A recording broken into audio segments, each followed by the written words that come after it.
A noite, a parte do dia dedicada ao descanso, é o momento em que tudo está em paz, onde o corpo se recupera para um novo dia.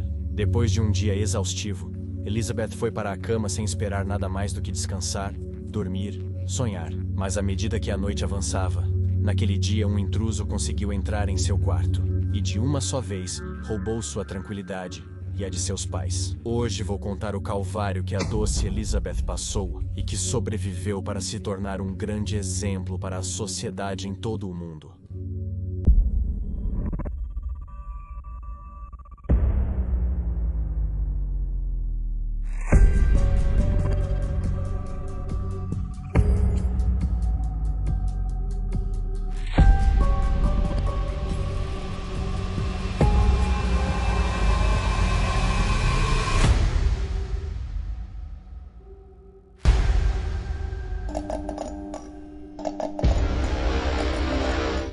O dia da celebração. Era um aparente dia de celebração naquela quarta-feira, 5 de junho de 2002, pois a celebração de fim de ano letivo da escola Middle School Bryan havia sido realizada. A família Smart voltava contente do evento. Os garotos exaustos foram para a cama. Edward, o pai, verificou as portas da casa, para dormir tranquilo.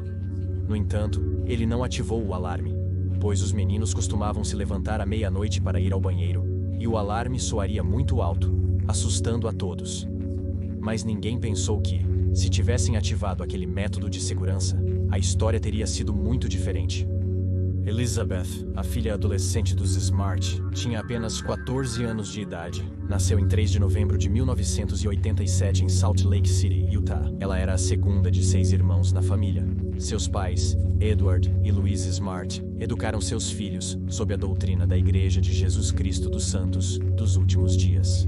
Aquela menina, como qualquer outra com valores, era muito dedicada e sensível. Além disso, ela adorava ouvir música e tocar também, pois tinha uma grande habilidade com a harpa. A casa em que ela morava era grande. No entanto, como eram vários filhos, ela compartilhava o quarto com sua irmãzinha, Mary Catherine, 9 anos. Naquele dia, as meninas foram para o quarto e, depois de uma conversa entre irmãs, foram para a cama e se prepararam para dormir. Eram por volta das 2:30 da madrugada. Elizabeth acordou abruptamente, sentia uma pressão na garganta, era afiado e era uma faca. A garota abriu os olhos e conseguiu distinguir um homem branco de cabelos escuros e no rosto uma grande barba. Ele estava totalmente vestido de preto. Assustada, Elizabeth chegou a exclamar dor, mas imediatamente o sequestrador disse ao seu ouvido para ficar quieta e não gritar, pois ameaçava machucá-la caso não obedecesse. Mary, sua irmã, também conseguiu acordar, mas assustada fingiu estar dormindo. A voz daquele homem ao mesmo tempo lhe foi familiar.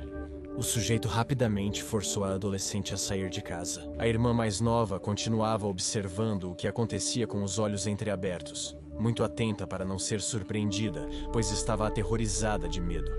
Mary ouvia como os passos se afastavam de sua presença. Ao não ouvir chamas, a menina correu para se esconder debaixo da cama.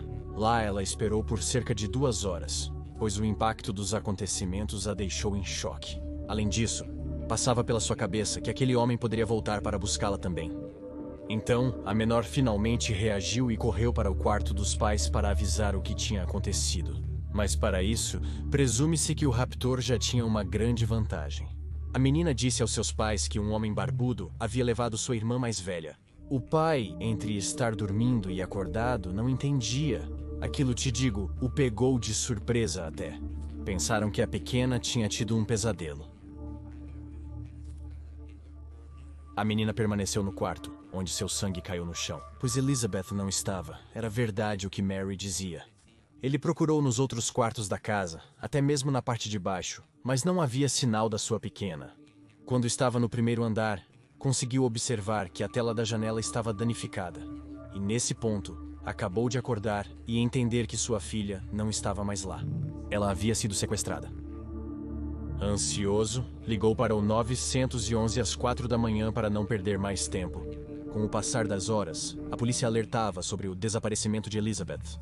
A notícia começava a circular pela televisão e rádio. Além disso, a família começou a oferecer uma recompensa de cerca de $250 mil e mais 10 mil para quem pudesse informar sobre o paradeiro da jovem.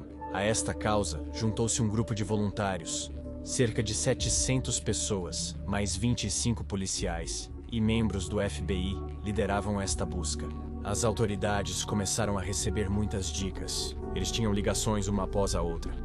Infelizmente, eles não eram relevantes nem chegavam perto de encontrar Elizabeth. Na cabeça dos esposos Smith, não havia uma explicação para o que havia acontecido com um membro de sua família. Essas pessoas eram muito compassivas e costumavam sucumbir à ajuda dos mais necessitados. No entanto, com a confiança de suas ações de fazer o bem, eles não imaginaram que algum dia chegaria à sua vida, como se diz, um lobo em pele de cordeiro. Definitivamente, há passos que, olhando para trás, não gostaríamos de ter dado. Estou me referindo exatamente ao que aconteceu com a matriarca desta família, e aí está o motivo pelo qual digo isso. Era uma tarde de outono do ano de 2001. Louise passeava com sua filha Elizabeth no centro da cidade. De repente, em seu caminho cruzou um homem pedindo esmola. A mulher paciente silenciou. Elizabeth se comoveu com a pobreza do sujeito. A senhora Smith se aproximou do mendigo e conversou com ele por um momento. Ele disse que seu nome era Emmanuel. Ele parecia limpo e seu rosto estava bem barbeado. A mulher ao mesmo tempo sentiu pena e deu a ele uma nota de $5. Ela ofereceu a ele um trabalho para ganhar um dinheiro extra. Ao que o sujeito respondeu que, claro. Luiz contou a ela que precisava consertar o telhado de sua casa. Emmanuel aceitou e combinaram que ele faria o trabalho no mês de novembro. Foi assim que aquele vagabundo conseguiu se infiltrar na casa dos Smart, passando muito tempo consertando o telhado. Mas, com a confiança de sempre, ninguém percebeu o que aquele homem planejava fazer com a segunda filha da família. O que estava por vir era algo oposto a tudo de bom que aquela família fazia pela comunidade. Já te contarei sobre a relação de que estou falando. Então, apenas alguns minutos depois de ser retirada de seu quarto, Elizabeth era arrastada por seu sequestrador no meio da rua escura, quando de repente um carro da polícia passa perto deles. O homem imediatamente aponta a faca ameaçando a menina, sussurrando que se ela se movesse, ele a mataria ali mesmo. A jovem não teve escolha senão ficar em silêncio e naquele instante reconheceu seu sequestrador. Sim, era aquele vagabundo resgatado por sua mãe, o que tinha estado reparando o telhado. O sujeito forçou a jovem a subir uma montanha próxima. Estava muito escuro e não se via nada. Depois de terem caminhado um longo trecho, chegaram a um acampamento improvisado no meio de muitas árvores grandes. No local, Wanda Barcy os esperava. Nada mais, nada menos que a parceira deste homem, que acreditavam se chamava Emmanuel. A realidade é que seu nome era Brian David Mitchell. O sujeito insano se autoproclamava como pregador da palavra de Deus e se fazia chamar de Isaías. Naquela mesma manhã, Wanda, aparentemente tão desequilibrada quanto, conduziu uma cerimônia na qual unia em matrimônio Mitchell e a pequena Elizabeth. Com isso, você percebe que eles estavam bem loucos. O que vinha a seguir, mas era ainda pior, de tudo o que tinha acontecido para o homem. O homem tinha dito a ela que era hora de consumar o compromisso. A adolescente não sabia ao que essas palavras se referiam. Elizabeth já parecia viver em outra realidade, muito diferente de sua vida de apenas um dia atrás. A menos de 5 quilômetros de sua comunidade, ela conseguiu ouvir vozes de pessoas que a procuravam. Que, por outro lado, Mitchell, supostamente iluminado por revelações divinas, expressava seu desejo de ter 300 anos. Wanda iniciou a busca por sua esposa em casa. Ela tinha uma família de 250 esposas. Então sim, ele começou a forçá-la a ter intimidade. Esses atos se repetiam até 4 vezes por dia. Depois a acorrentavam às árvores. Lá ela passava fome e frio. Davam lixo para ela comer. E em outras ocasiões, eles a embriagavam e a obrigavam a assistir conteúdo para adultos. E isso último era algo diário. Elizabeth começava a enlouquecer. O medo que aquele homem lhe causava com a constante ameaça de que, se ela tentasse fugir ou pedir ajuda, ele tiraria sua vida. Mitchell, te digo, abusava da pequena em uma tenda que o casal chamava de altar de Emmanuel. A dinâmica era a mesma. Em uma ocasião, o casal fez a menina beber tanto que ela vomitou. Deixaram-na lá a noite toda. No dia seguinte, ela ainda era incapaz de se levantar. Isso gerava uma zombaria insensata. Era insaciável e maldoso por parte dos captores. Parecia que o sofrimento da pobre Elizabeth os alimentava e satisfazia de alguma maneira. Depois de 3 meses, em setembro de 2002, os 3 pegaram um ônibus a caminho da Califórnia. Estavam a caminho de San Diego. Uma vez lá, eles se moviam constantemente entre acampamentos e abrigos para pessoas sem recursos, onde geralmente comiam para suprir suas necessidades alimentares. No meio da jornada, Mitchell tentou sequestrar outra menina, mas felizmente não conseguiu realizar seu intento. Elizabeth passou de um lado para o outro. Muitas vezes em lugares públicos, seus captores a vestiam com roupas brancas e colocavam um véu em seu rosto, então ninguém prestava atenção na garota. Da mesma forma, ela nunca ousou pedir ajuda, pois, como eu te disse, estava horrorizada com Mitchell e suas ameaças de morte. Enquanto Mitchell estava preso, a família da menina persistia na busca por ela, apesar do seu martírio. Estavam vivendo um verdadeiro inferno, pois supunham milhares de coisas ao não saber nada sobre ela. Em 14 de junho, a polícia prendeu o primeiro suspeito no caso, Richard Ritchie, de 48 anos. Este criminoso em liberdade condicional trabalhou na casa dos Smart. Ele havia roubado joias e dinheiro deles, e fez o mesmo em outras casas do bairro. Ritchie garantiu, no entanto, que não sabia nada sobre o adolescente, e não acreditaram nele. Depois, no dia 24 de julho de 2002, a polícia foi chamada à casa da irmã de Louise Smart. A pequena, Olivia Wright, de 15 anos, acordou depois de ouvir barulhos. Ela viu um homem tentando cortar a tela de mosquito da janela dela. A menina reagiu imediatamente e o sujeito saiu correndo. O medo dos vizinhos se tornou presente, temendo que Ritchie estivesse no bairro. O medo dos vizinhos deste lugar se tornou muito presente, pois temiam, por exemplo, que Ritchie estivesse no bairro.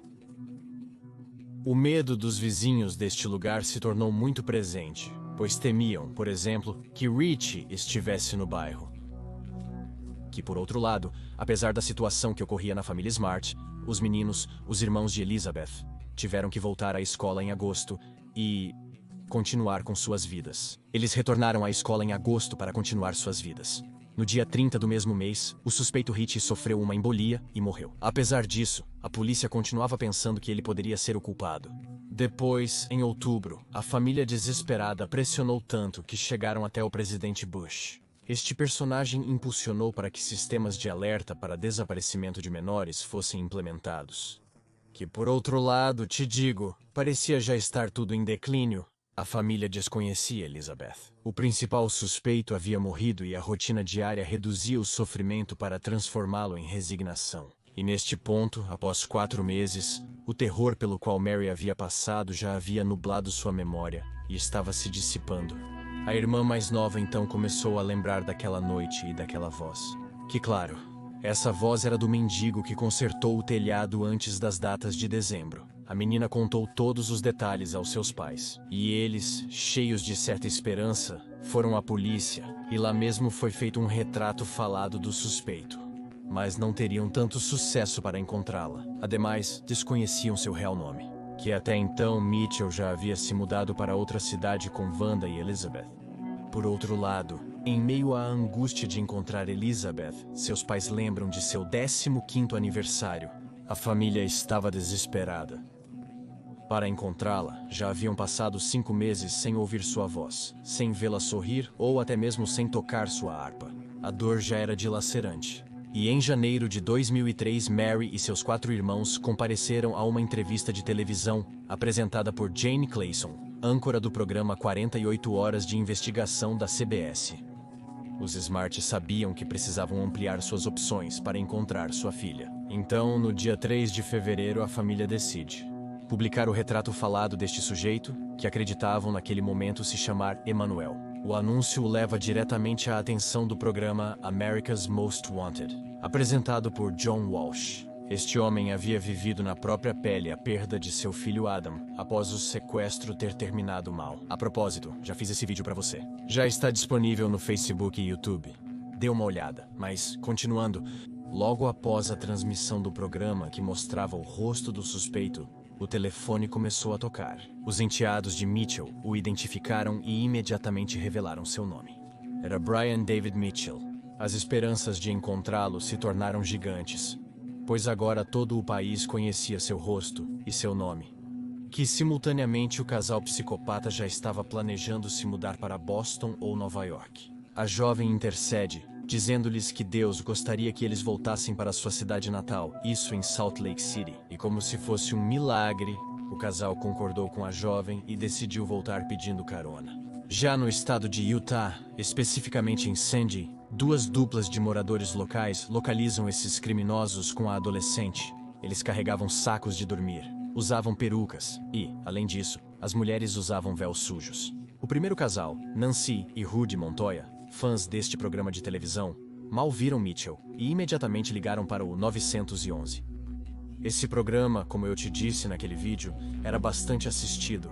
Tinha mais de 10 milhões de espectadores. Além disso, o caso de Elizabeth se estendeu por 2 episódios. A boa notícia, graças a este programa, chegou no dia 12 de março de 2003, à 1 da tarde. Os policiais salvam Elizabeth das mãos de seu sequestrador e a menor, pois ela está viva. Naquele dia, ela foi levada diretamente para uma unidade policial na delegacia de seu bairro em Salt Lake City, onde sua família estava ansiosa e esperando por justiça, que, por outro lado, sim, demoraria um pouco para chegar. Mas o importante era que a menina agora estaria segura. Até o dia 16 de novembro de 2009, já haviam se passado vários anos, após uma série de exames para avaliar a saúde mental dos acusados e definir se eram ou não aptos para serem julgados. Wanda Percy chegou a um acordo para se declarar culpada por colaborar no sequestro e pediu publicamente perdão à família, que em maio de 2010 o juiz proferiu sua sentença de não menos de 15 anos de prisão. Por outro lado, Mitchell foi julgado por acusações de sequestro e repetidos assaltos de abusos. E o homem também foi diagnosticado com distúrbios de personalidade, pois era antissocial e narcisista. O Emanuel, como ele se chamava, desde jovem apresentava uma atitude problemática. Seus pais o enviaram para viver com sua avó. Seu primeiro casamento aconteceu aos 19 anos, onde teve seus 2 primeiros filhos. Em 81, ele se casou pela segunda vez com uma mulher que tinha 3 filhas. O homem sempre falava sobre Satanás, inclusive abusava de suas enteadas, e acabou se separando depois que a esposa percebeu o que estava acontecendo. Em seguida, veio seu terceiro casamento com Wanda, que era divorciada e tinha 6 filhos. Esse casamento, bem, você sabe, era uma total loucura. Nos anos 90, o homem que desde o início era mórmon, rompeu com a igreja e anunciou supostas visões apocalípticas. Wanda se autodenominava adoradora de Deus e o seguia como uma discípula. Depois ele teve a ideia do sequestro, e o resto você já sabe. Elizabeth, no momento do julgamento, estava em uma missão mórmon em Paris. Ele voltou para visitar sua cidade natal. Ela queria dar seu depoimento sobre o que aconteceu. Aqueles 9 meses, esses 9 meses mais horríveis de toda a sua vida. A mulher detalhou os abusos e as condições desumanas às quais foi obrigada a viver. Contou, além disso, que uma vez esteve a ponto de ser resgatada em uma livraria por um detetive, mas reconheceu que teve tanto medo que não conseguiu pedir ajuda. Também Wanda testemunhou contra Michelle. Disse que ele manifestava o desejo de sequestrar mulheres jovens e relatou como preparou o acampamento para receber Elizabeth. Naquele dia, Michelle seria condenada em 11 de dezembro de 2010. O júri considerou Brian David Mitchell culpado de sequestro com a intenção de envolver a menor em atividades sexuais que foram consumadas e o condenou à prisão perpétua, a ser cumprida em uma prisão de alta segurança no estado do Arizona. Por outro lado, Wanda saiu da prisão em liberdade condicional. Isso aconteceu em setembro de 2018. E quando isso ocorreu, Elizabeth tinha 30 anos e fez o seguinte comentário: "Eu sinceramente acredito que ela é uma ameaça. Estamos falando de uma mulher que tinha 6 filhos e ainda assim conspirou para sequestrar uma menina de 14 anos. Ela não apenas se sentou ao lado dela enquanto estava sendo abusada, mas também incentivou seu marido a continuar me violando. Ela se sentava ao meu lado enquanto ele me violentava e um lado do corpo dela tocava o meu, então não havia nenhum segredo. Ela sabia o que estava acontecendo. Era torcida, malvada." Elizabeth soube se recuperar de todas as sequelas que aquele sequestro deixou nela. A mulher nunca ficou calada nem tranquila. Era uma sobrevivente, uma guerreira que, além disso, em 8 de março de 2006, falou com o Congresso dos Estados Unidos para apoiar uma lei contra esses abusadores e a implementação do Alerta Amber, o protocolo atual que é implementado quando há um menor desaparecido. Elizabeth não ficou inativa. Em 2011, criou a Fundação Elizabeth Smart para combater abusos e violência sexual. Sua ajuda sempre foi oferecer apoio psicológico pós-abuso, que ao mesmo tempo, em 2003, publicou seu livro Minha História, onde relata suas memórias. Também houve filmes, documentários e mais livros baseados em sua impressionante história e em como se tornou uma guerreira. Atualmente, ela decidiu ser Valor. Sua experiência para ajudar toda mulher que tenha passado por qualquer tipo de abuso e, dessa maneira, aprender a se amar e se valorizar acima de tudo, após a tempestade. Mas, se você gostou deste vídeo, não se esqueça de me seguir nas minhas redes sociais e lembre-se que você pode me seguir no Instagram, no Facebook, no TikTok e no Patreon. O que mais? Nada mais? Sim, acho que é tudo. Siga-me nas redes sociais e nos encontraremos amanhã ou segunda em um novo vídeo.